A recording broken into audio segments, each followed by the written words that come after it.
What's up mga ka-printer? For today's video nga pala ay mayroon ulit tayong i-repair na printer. Dahil ayaw na daw mag-feed ng maayos yung printer niya. At isa sa nakita kong cause, napansin ko medyo pudpud na itong feeder rubber ng printer niya. Printer na gamit niya ay Epson L11050. Labas ko na ang aking tools at isa-isa ko nang tinanggal lahat ng parts ng printer niya.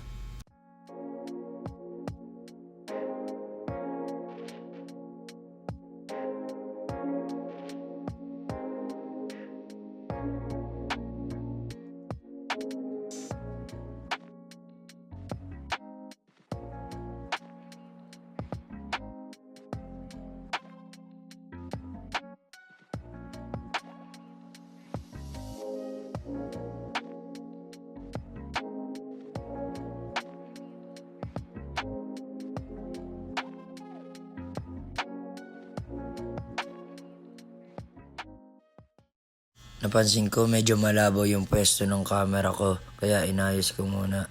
Nang matanggal ko na nga yung mga screw, isa-isa ko naman tinanggal yung mga parts ng printer niya.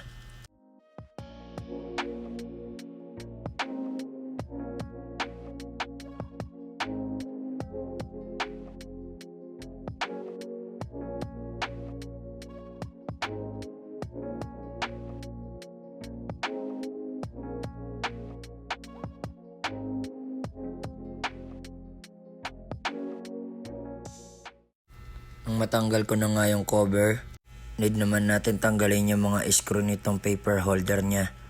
At tanggalin yung mga flex na nasa gilid ng printer niya upang makalas natin yung paper holder niya. At makuha natin yung lower part ng feeder rubber niya. Nang makalas ko nga guys, ito na yung itsura ng feeder rubber niya. Tandaan guys, kasama talaga sa maintenance ng printer ang pagpapalit ng feeder rubber. Kaya sa mga mahilig mag-print dyan at lagi nyong ginagamit yung printer nyo, huwag na po kayo magtataka kung bakit napupudpud lagi yung feeder rubber nyo. At yan guys, tapos ko na nga pala ibalik lahat ng cover ng printer nya. Ready naman ito for testing at para makita rin kung nagpa-function siya ng maayos.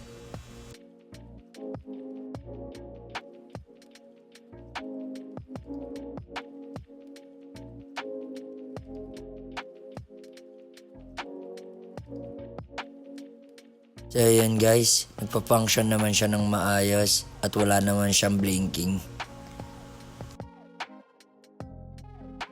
Sa mga gusto pang makakita ng ganitong tutorial, please like, share, and subscribe po sa ating YouTube channel upang updated kayo lagi sa ating mga bidyong ilalabas.